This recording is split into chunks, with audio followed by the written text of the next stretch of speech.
We grow when we give. We grow when we give. We grow when we give. Nosotros crecemos cuando damos. We grow when we give. 与えるとき成長する。 We grow when we give. Welcome to ROG, Return on Generosity, a podcast celebrating generosity at work. Not financial giving, giving valuable time, alternative perspectives, and genuine collaboration. Our special guest today is Stephen Ritz, founder of Green Bronx Machine and self-proclaimed CEO, Chief Eternal Optimist of Bronx County.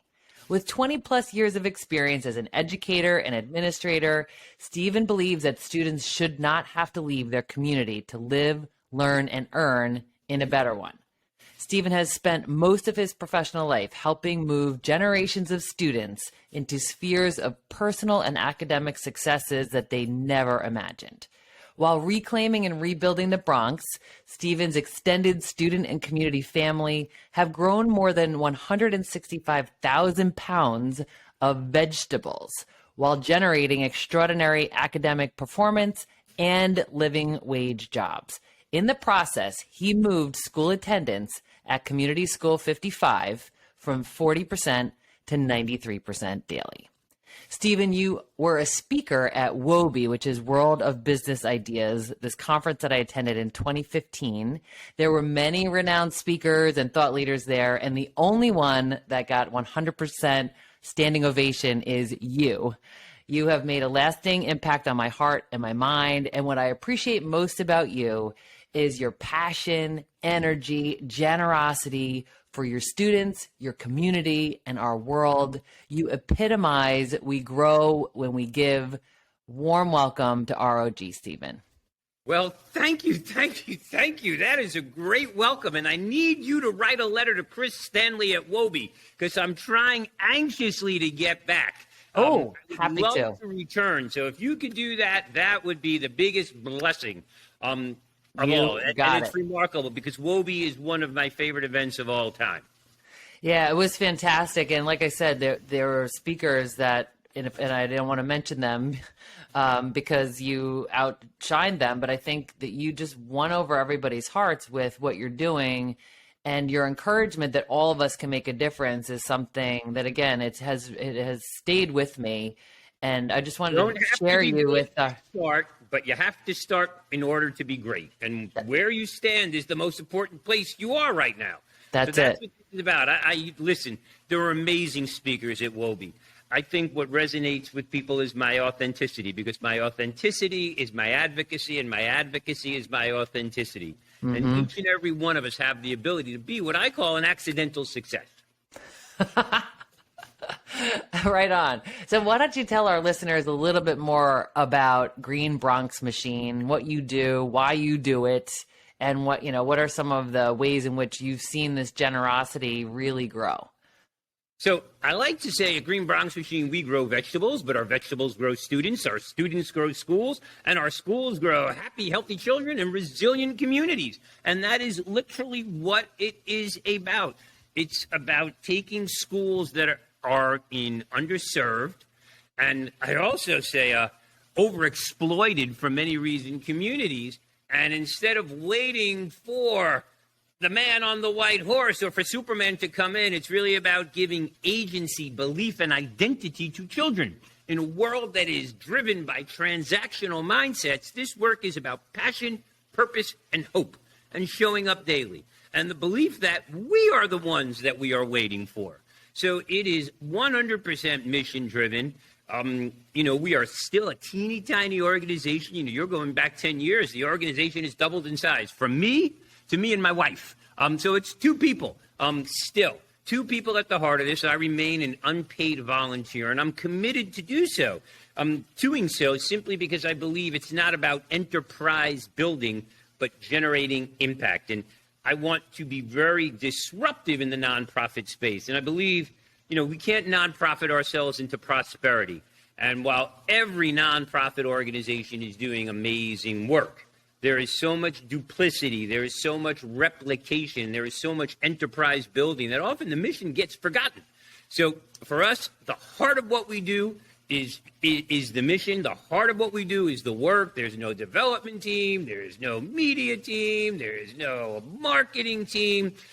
It is just impact-driven work. And remarkably, we've grown from a teeny tiny organization to a top 10 health and wellness program in America, from disruption to delivery, which is really rather remarkable. 675 high-performing schools across some of the most marginalized communities in America and in 6 nations around the world. We are also using a TOMS model of buy one, get one free, so that communities in wealth and privilege can also benefit from our expertise while bringing another school along with them. And to me, that's really what we want to do. That's fantastic. And congratulations on the Social Innovation Award that you won through Classy. And I just love the amount of exposure. Thanks for listening to ROG, Return on Generosity Podcast. Please help us grow by subscribing and reviewing us on your favorite podcast player. And for more information, visit bridgebetween.com. We grow when we give. Really, what led you to this 나누면서 성숙합니다. We grow when we give. We grow up the ladder of success. I come to you now from CS 55, which stands for Community School 55, which is an elementary school in the middle of public housing in the poorest congressional district in America, in the poorest performing school district in New York City, in the least healthy county in all of New York State. So I like to say, the Bronx in many ways is first in everything bad and last in everything good, but never let us forget the incredible grit and resilience that we have here. And that's really what this is all about, people power. So this program started back then with overage, undercredited children. I'm thinking back 10 years ago when I had those children who were often sent to me via second and third party relationships, whether it was foster care, the criminal justice system, the probation department, and literally found a way to move those older people, or those older children, if you will, those disconnected youth, from being apart from success to being a part of it in ways that generated a phenomenal amount of add value for everybody, including living wage jobs for those students who were most affected. Today, 10 years later, in my own epiphany, and was the Wobie that I did, I was a skinny guy then, or was I still a big guy? You were thin. Okay, I had just lost the weight, but my own odyssey as a lifelong Bronx resident has gone from being a professional caliber athlete with a 45-inch jump to one who had a 54-inch waist by the time I was 40 years old, simply by eating what was in my community. So my own health crises has evolved. Which brings me to the point that it's simply easier to raise healthy children than fix broken men. And after seeing the way this work resonated with the most disconnected youth, it dawned on me that, wow, I should be working with little kids and getting them on the trajectory of the best health possible. Guys like Seth Goldman have taught me that if you start with young children, you change the trajectory of their taste buds and expectations forever. So it's much harder to get older kids off junk food. It's much harder to replace bad habits with good habits, but it's easier to build good habits upon good habits. So in this classroom, in a 110-year-old building, a non-ADA accessible building, in a classroom that we built ourselves, we have vegans. We have kids who are plant forward. We have children who are growing food for cancer patients.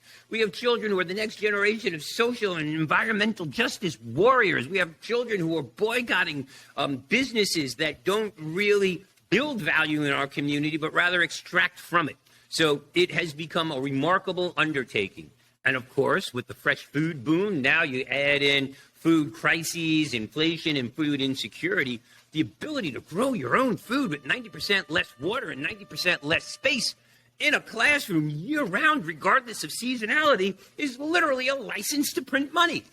Just last spring, we put in a farm at Yankee Stadium. So for those of you who are going, it's in Section 2, by the VIP section. Come down, take a look, and that produce is going to become part of a virtuous cycle that will not only provide healthy food at the stadium, but generate revenue and continue to grow programming and awareness for kids in the communities who need it most. So it's an incredibly exciting time. I like to say, from hope to the Pope, I got to meet him, and from our little greenhouse to the Obama White House, not once, not twice, but 3 times. So it has really been an incredible opportunity, an incredible sojourn that I'm asking everyone to join me.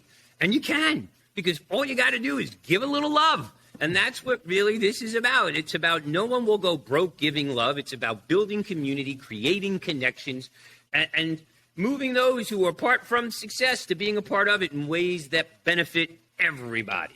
I love it. And we will give everybody information about how they can spread the love and join the movement, both in the show notes and at the end of the episode. But for those who are listening and wondering, wait, how is he talking about produce when he's also talking about this brick building in the center of the Bronx? Like, help people envision what you've created there. Super. So right about 10 years ago, remarkably, is when I walked away from the Department of Education. And I just said, in order to be the most impactful I can be, I need not have a job description or, responsibilities that pull me from the work that I want to do. So we did a couple of things. I mean, I took a huge hit financially and a huge risk, but I was absolutely driven by passion, purpose, and hope. And again, a purpose mindset, that something here could be much bigger if done right, and I need to kind of be let out of the box and take off some accountability. So we built out a board of directors, and let me shout out the Green Bronx Machine board of directors who have been so instrumental in helping me learn how to scale this. Listen, I know what to do with children, but how do you manage an organization? How do you scale? How do you grow? How do you manage it is a whole different thing. But the first thing that we really wanted to do is focus on curriculum, because I believe, many people think, I'm a farmer, I'm a gardener, I'm a salad guy. I'm some of that. But what I really am is an educator. And the most important thing that we grow is we grow high-performing schools, schools that outperform their peer index neighbors by 10 percentage points on all of the key areas of school performance index. So it's really about quality of teaching and quality of learning. I just happen to find something, that lens of entry, if you will, which is indoor gardening, which is totally cool because, it could have been dance, it could have been ballet, it could have been chess or robotics. But the cool thing is in the communities that need healthy food the most, you can grow a copious amount of food. And every 30 days, you have something you could sell, share, eat, give away. And it's really important. Plus, you get tomatoes and strawberries. What could be better? So we focused on whole school curriculum. And that was really our goal. And with partners, again, let me shout out Chris Stanley and Wobie that I met at Wobie. We were able to iterate this program to ensure that it was not a cult of me, but a cult of pedagogy. And we beta tested this in cities around the country and across the continent. And we spent 2 years ideating on every single thing that was possible with a low-cost piece of technology, a tower garden, in a classroom to see what could happen. And then we built a series of scoped and sequenced and fully differentiated whole school academic activities aligned to teaching reading, writing, math, science. So, the children think they're coming to school to farm, but they're really coming to school to learn.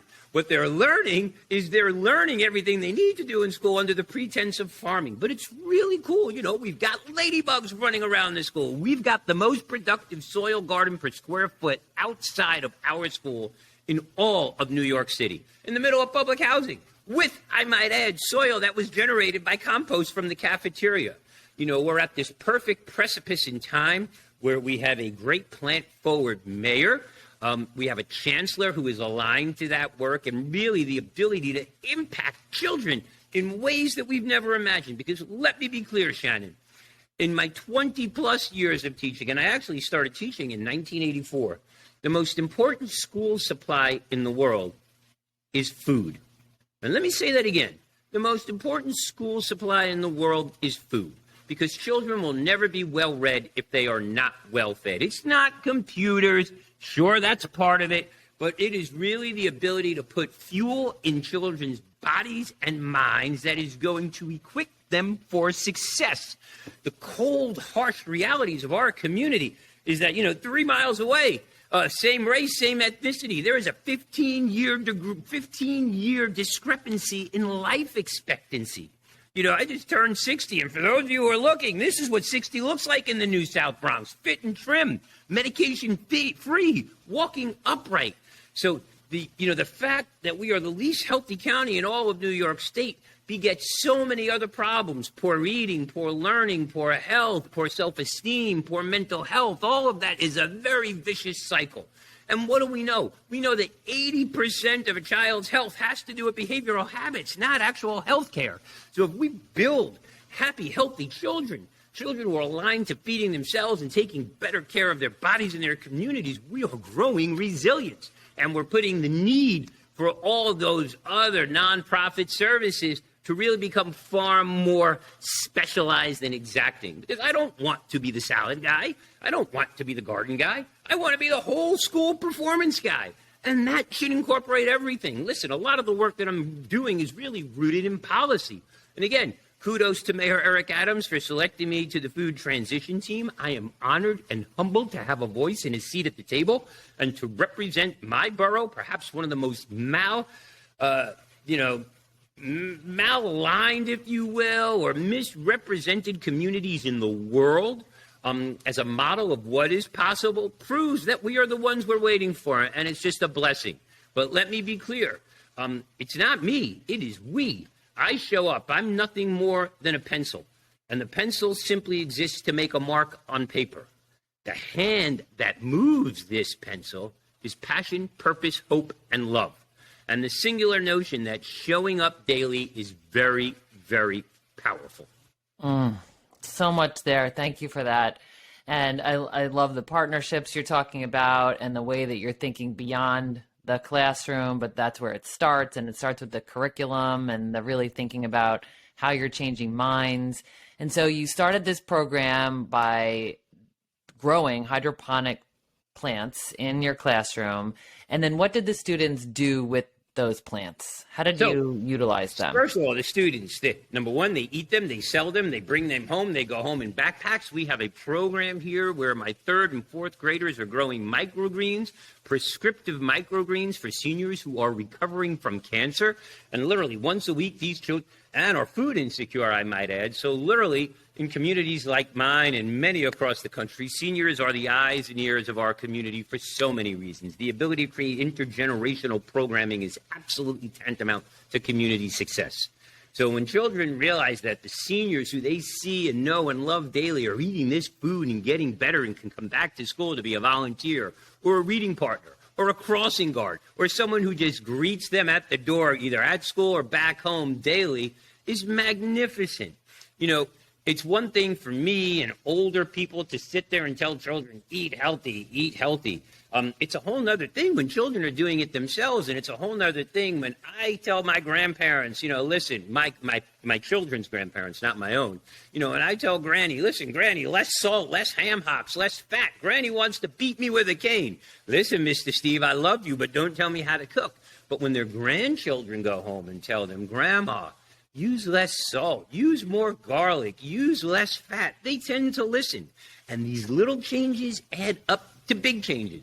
And most importantly, in a community that has limited means and limited access to healthy, fresh food, when you can generate copious amounts of fresh food and give that food to the community, you're generating so much more. You know, we're generating voter registration, we're generating PTAs, we're generating school support teams, we're generating school leadership teams. You know, we have a fruit man in the school, a gentleman who delivers 1,500 pieces of fruit daily to every single kid and makes sure it goes home in a backpack. That's the kind of accountability that I love. You know, during COVID, I will share with you an amazing story. We opened up the schoolyard, even though schools were closed, so that kids could get outside and play in a very safe and distant and responsible manner. So let me be clear about that. And it became a massive program. Kids came from everywhere. And I'll never forget, in the middle of the summer, one new child said to me, "Oh, Mr. Ritz, it's so hot. Can you buy me a soda?" And one of my students turned to this young man and said, "Asking Mr. Ritz to buy you a soda is like asking your mama for a cigarette." My job was done. Never ask Mr. Ritz for a soda. Ask him for water. Ask him for iced tea. Ask him for fruit-infused water. But never ask Mr. Ritz, you know, for soda. That's the proof of community accountability that we want. And look, you know, for those of you who are listening and not watching, I am 4 stories up in a public, in a classroom that is 110 years old that my wife and I built ourselves. The Principal Torres, was kind enough to give us access. So we got some paint, and we painted. And, the bottom line is if you can afford paint, get some paint, because every classroom needs to be bright and inviting. We put in some cool technology, not the coolest, but what I thought was the most effective, a tower garden. And if you can afford technology, get technology. The upside to that, or the downside, is no matter what you have, there's always going to be more technology. So, it's not about the paint. It's not about the technology. What it's about is the love and community that we have built here. And that is priceless. I sent you a link to a recent mini documentary via Food Inspiration and Google that features the mayor and features our students. And the harsh reality of our students' lives in the inner city, not only here in the Bronx, but in cities across America, is absolutely emblematic of problems that are facing cities and communities across the nation. The mental health crisis, the gun crisis, the violence crisis. So to hear kids call our classroom a sanctuary, that this is their favorite place to be, is absolutely heartwarming. On one hand, it's very tragic, but on the other hand, it's great that we can do this, because if I can, you can. We all can. And that's the beauty, again, of the curriculum that we have. It's 100% turnkey. It comes with an unlimited site license. By design, it's inherently disruptive. You can order it online. You can get access to me. No annual fees, no tiered subscriptions, all of the things that are traditional revenue generators for nonprofits, we just threw out of the window and said, how do we blow this up, make it as accessible and sustainable and impactful for all? And the proof is in the pudding. And so what would people do, Stephen, who want to participate? They could donate, so they could help the cause in the ways that you're already doing. They could buy the equipment and then do what with it?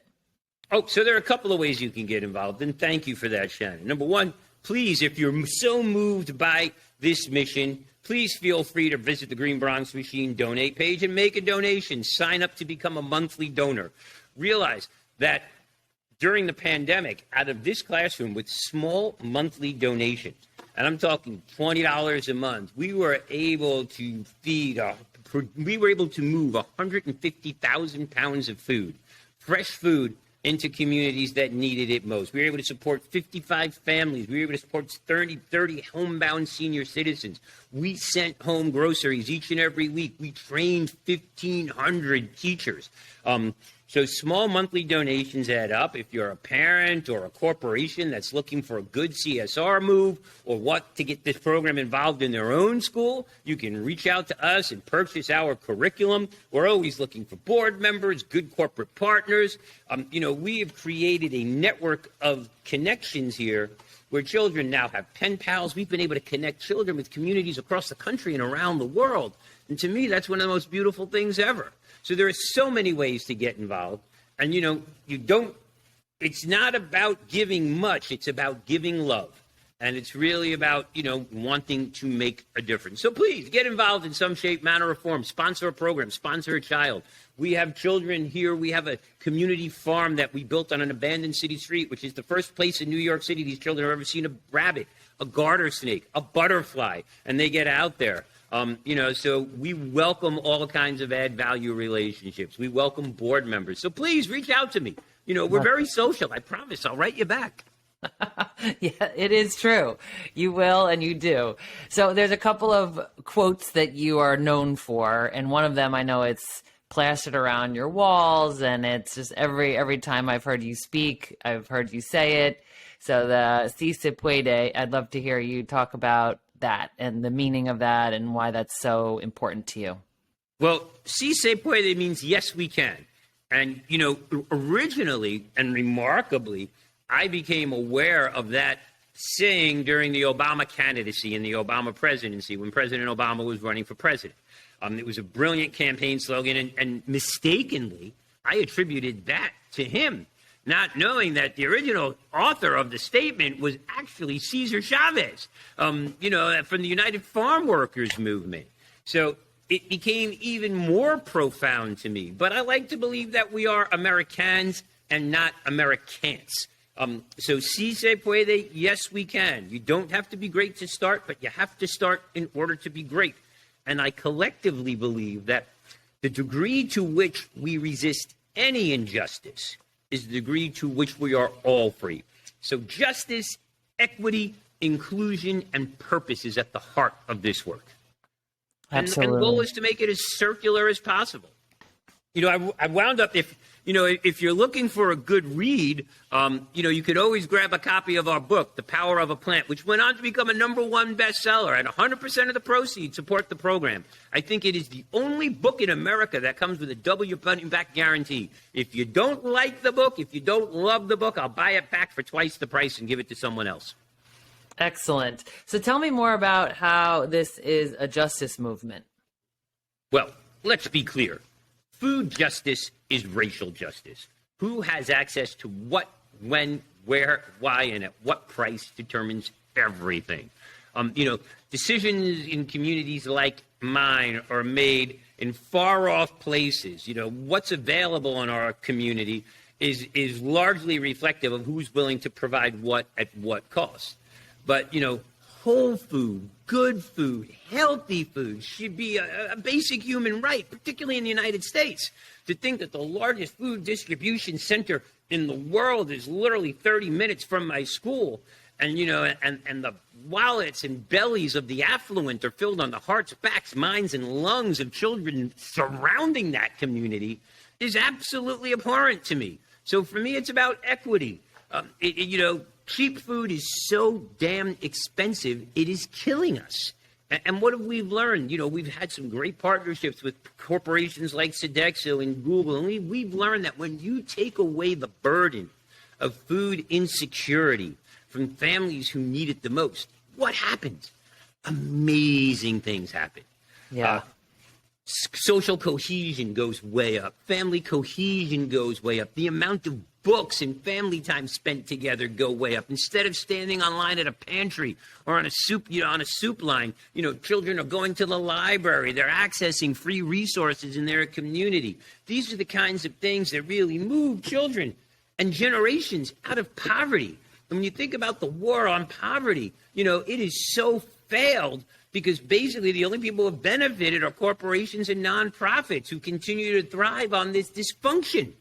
So what we need to do is equip those who need it most with what they need at the easiest access point so that everything else becomes, more attainable.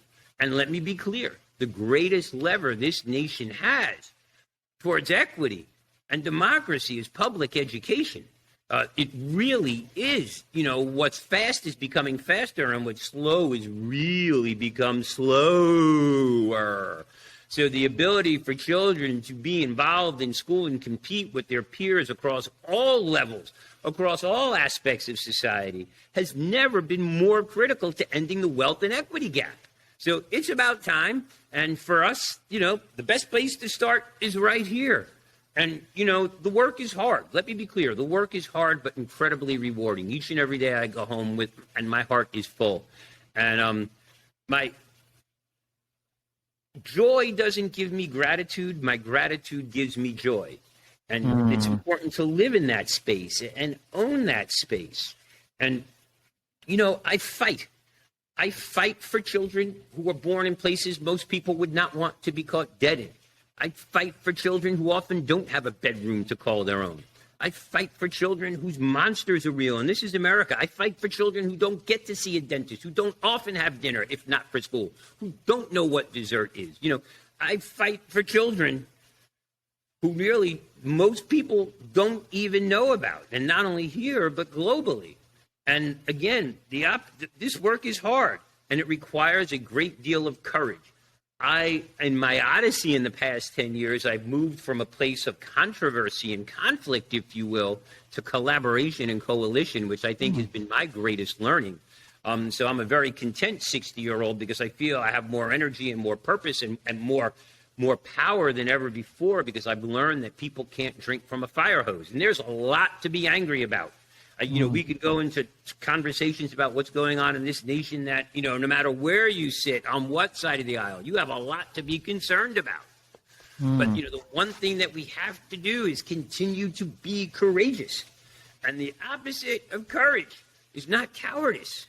The opposite of courage is conformity. because even a dead fish can go with the flow. And here in the South Bronx, we are not dead fish. My students and I, my children and I, and my community and I are determined to keep swimming and make epic happen. And it starts with school. It starts with impact. It starts with voice, belief, identity, and agency. And that's what this work is all about. Yes, and there's so much that you just said there that I want to ask you about. But since you said the word agency, it's a good segue to your shirt, the shirt that you're wearing. So since most of our listeners are just listening, talk to us about your shirt, and then I'd love to hear about your cheese hat. Okay, so I am wearing a shirt that says, "Be your own hero." And we started this campaign here in school. It's a fundraising campaign. You could also buy the shirt on the Green Bronx Machine website. But I want every child to be their own hero in a society that has commoditized children to become little epicenters of profit. The most important thing the child can do is learn how to be their own hero. Does anybody really give a damn about the Kardashians? I sure don't. But, we have celebritized food. We have celebritized sport. We have celebritized water. We have the official water of this, the official hot dog of that, the official breakfast cereal of this. And what we have learned is that when you give children agency to become their own brand, to become their own voice, to realize that they don't have to be a consumer of content, but can be a producer of content, they become their own little heroes. And we're seeing it time in and time again. Look, we launched a show in the middle of the pandemic with children, and I'm in a community that has literally scores of 20 and 30-foot industrial apartment buildings back to each other. And during the pandemic, when school was closed, I would sit in front of each building and read up to the windows on a rotating schedule. And the kids couldn't get enough of me, and I couldn't get enough of them. And it was because of our agency, rather than tuning into other people's stuff, we created a show called Let's Learn with Mr. Ritz.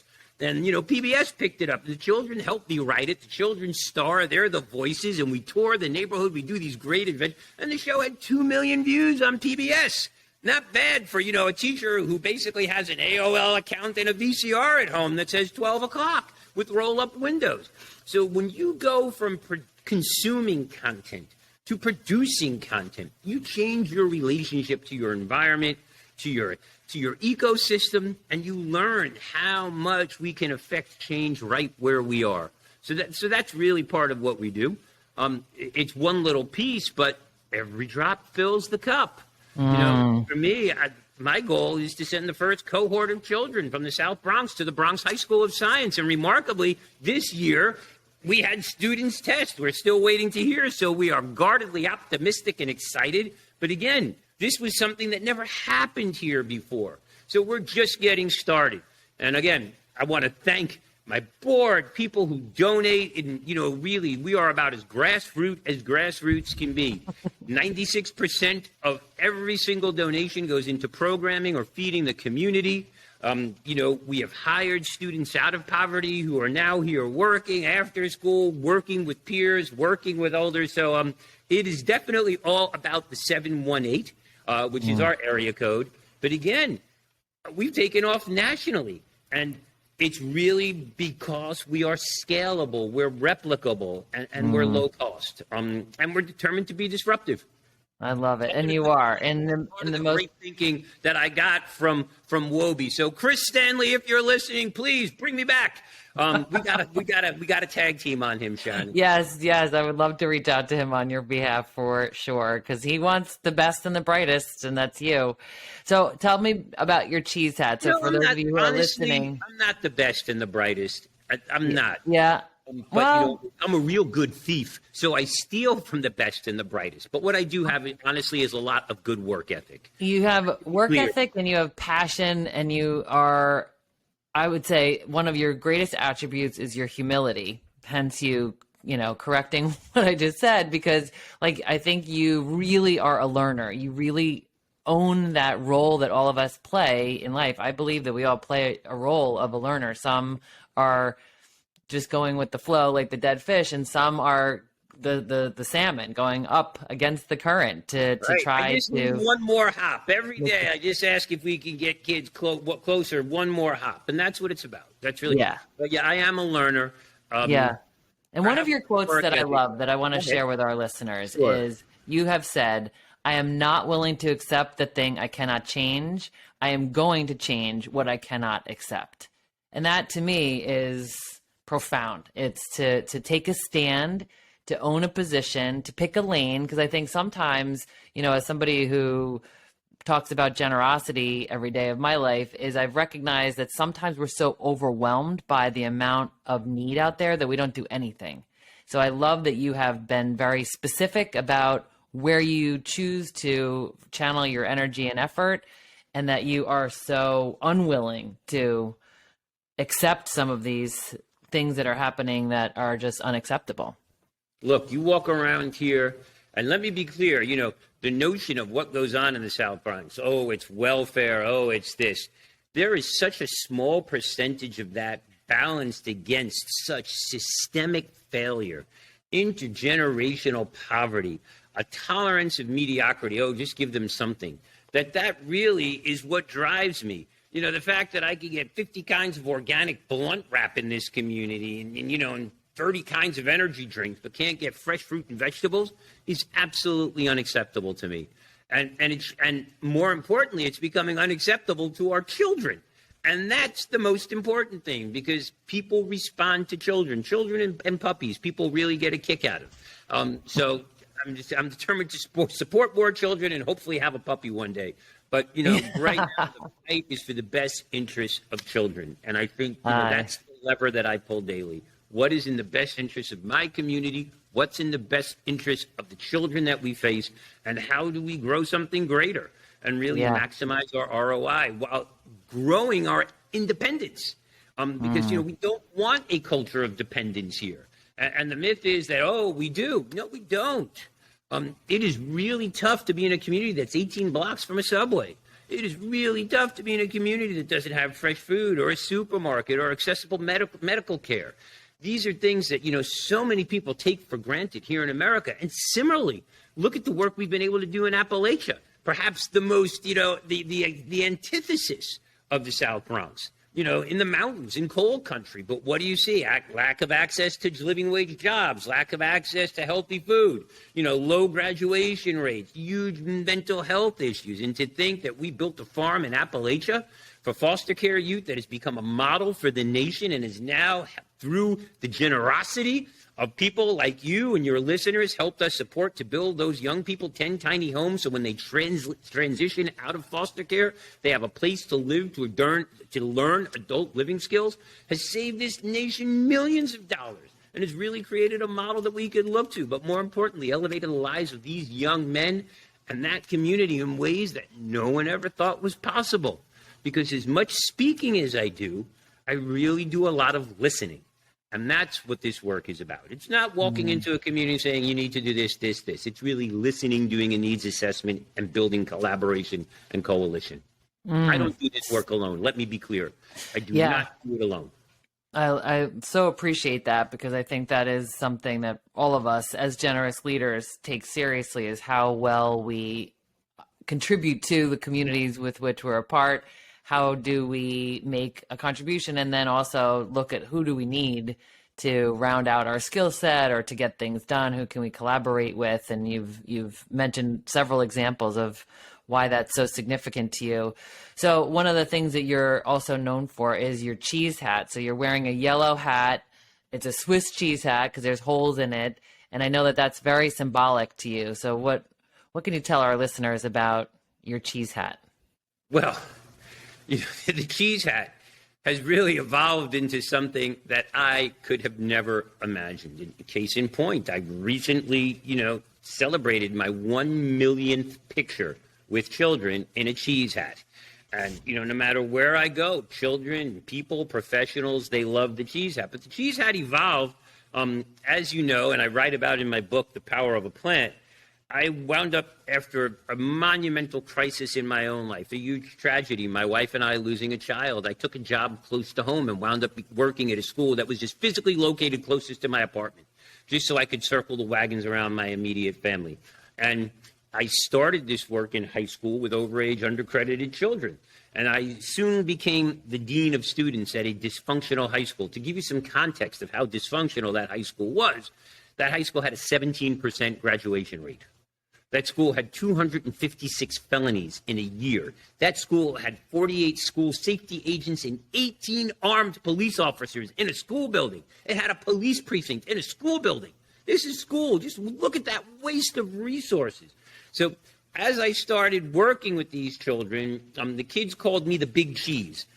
Number one, because I was the dean of students. I was the guy who basically decided whether or not you were going to be taken home in handcuffs or given a second opportunity. And more often than not, I was doing that work with a slice of pizza and a 44-ounce soda in my hand. So what happened is when I started doing the farm work and transitioning, I wound up going from wearing a sheriff's badge, which was the big joke in school, to a farm hat. But I absolutely loathed the farm hat. It was sticky, it was itchy, it was moldy, I forget what that meant. What is it? That like straw? That straw was really itchy, it stunk. But I wore it because people saw it and the kids got a big kick out of it. So it was in 2013 that I went to go visit my dear friend Jenny Seidel and Will Allen, a hero of mine, farmer Will Allen out in Wisconsin. And I get off the plane in Kenosha, Wisconsin, and right there, these cheese hats for the Green Bay Packers. And I'm not a cheese guy. I'm not a Green Bay, I'm not a football guy per se. But I was like, the kids have been calling me the big cheese for years. And, I decided I'd start wearing the hat. The cool thing is the hat has taken on a life of its own. You'll see in the mini documentary, the last 2 minutes are dedicated to why children think I wear the cheese hat and what it signifies. But literally, I have built a brand for myself with this stupid hat that transcends. No matter where I go, people want to take pictures of me with it. It's a lens of entry. Right before COVID, it was my big intent to actually lose the hat. Look, I'm 60 years old. It's time to move on. Let's find something a little more symbolic. But what happened is when I took off the cheese hat, I was able to use it as a talking point about COVID. Basically saying the cheese hat was getting COVID tested. The cheese hat was getting its vaccination. Then when we were able to get children vaccinated, literally for children who got vaccinated and wanted to get vaccinated with their parents' permission, we were able to get thousands of children vaccinated for the privilege of wearing the hat.